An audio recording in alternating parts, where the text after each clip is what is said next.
Merhaba arkadaşlar, kanalımıza hoş geldiniz. Bugün sizler için güzel çiftimiz Ebru Şahin ve Akın Akınözü'nden güzel ve özel karelerini sizler için hazırladık.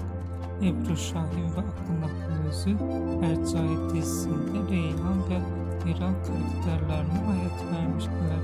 Herkes onları birbirine çok yakıştırıyor ve biz de sizler için onların en güzel ve en yeni fotoğrafını hazırladık.